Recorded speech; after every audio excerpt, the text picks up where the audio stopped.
એકાક્ષરી શબ્દો અને એને બેવડાવતા એમાં બેના અર્થ ફરે એ આપણે જોવાનું છે.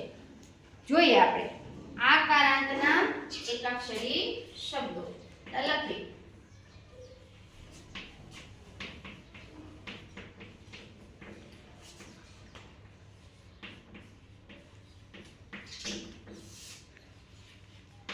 એકાક્ષરી શબ્દ એટલે કે જે એક વખત આવતો હોય.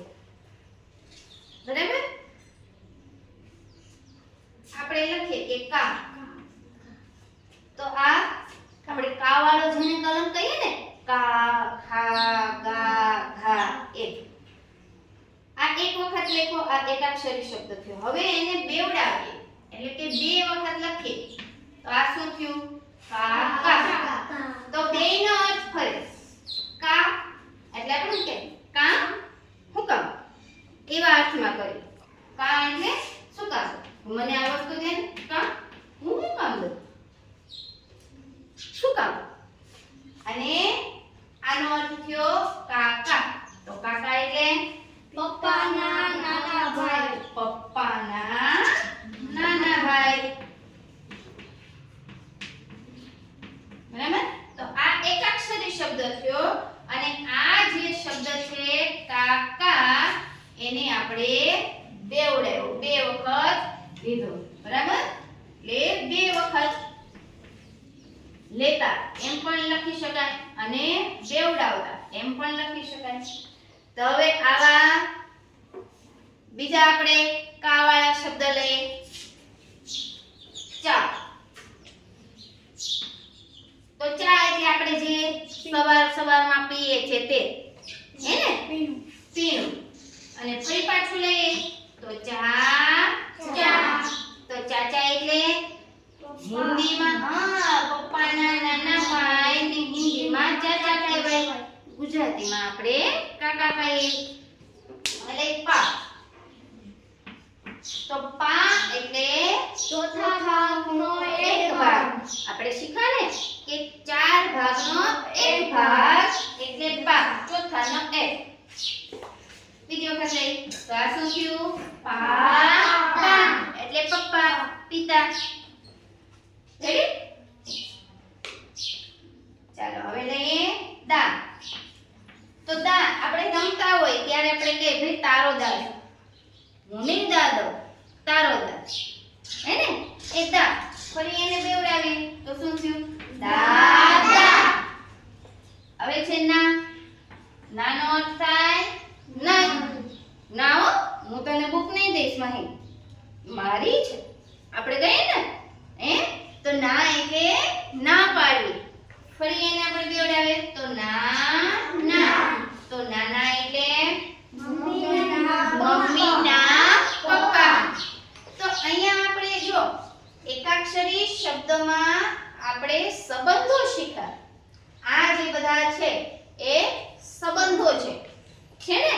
તો આપણે એમ કહી શકાય કે આ જે બધા છે એ સંબંધો, સંબંધોને લગતા શબ્દો છે. તો સંબંધક શબ્દ એને કહી શકાય. બરાબર?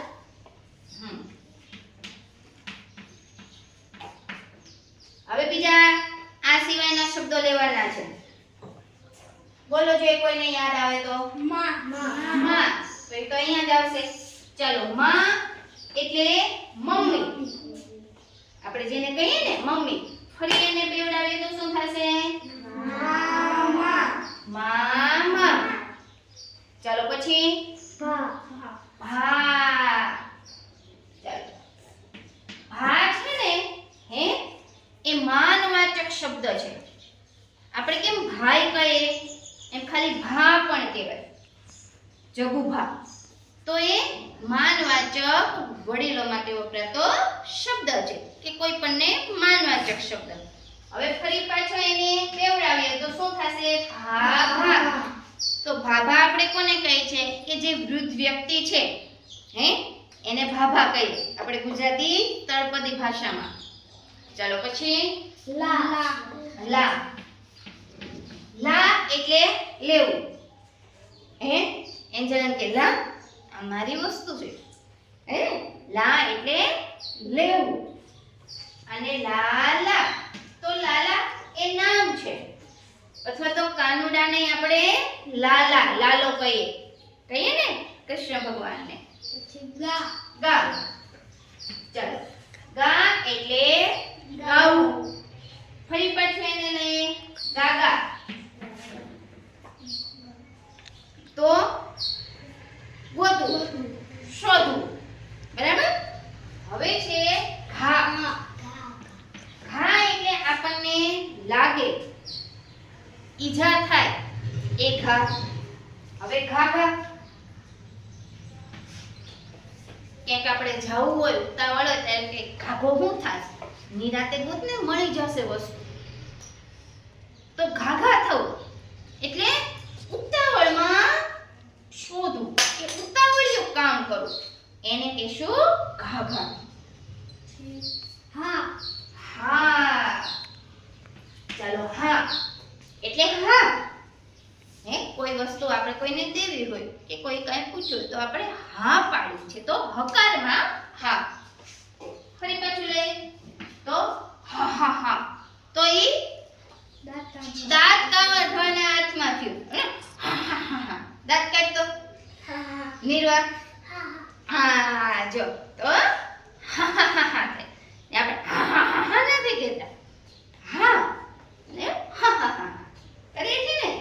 હા વાહ વાહ. વાહ એટલે હવા કે પવન. હવે છે વાવા તો વાવા એટલે કપડા. નાના છોકરાના કપડા લેવા જાવ વાવા લેવા જાવ લગન છે મામાના નવા વાવા તો લેવા પડે ને કહીએ ને. તો વાવા એટલે કપડા અને વા એટલે હવા કે પવન. ચલો બીજા કોઈ શબ્દ આમાં યાદ આવે છે? ઝા. હા ઝા ઝા ઝા નકારાત્મક દૂર ખસેડવું. અને ઝાઝા તો વધારે પ્રમાણમાં કોઈ જથ્થો ઝાઝો હોય ત્યારે ઝાઝુ એટલે વધારે. તો આ રીતે ઘણા જ તો શબ્દો થાય. બરાબર કે જે એક છે અને ફરી પાછો એને લઈએ તો અર્થ બદલે. એકનો અર્થ કંઈક અલગ થતો હોય અને એને બેવડાવતાય અર્થ એનો બીજો થઈ જાય.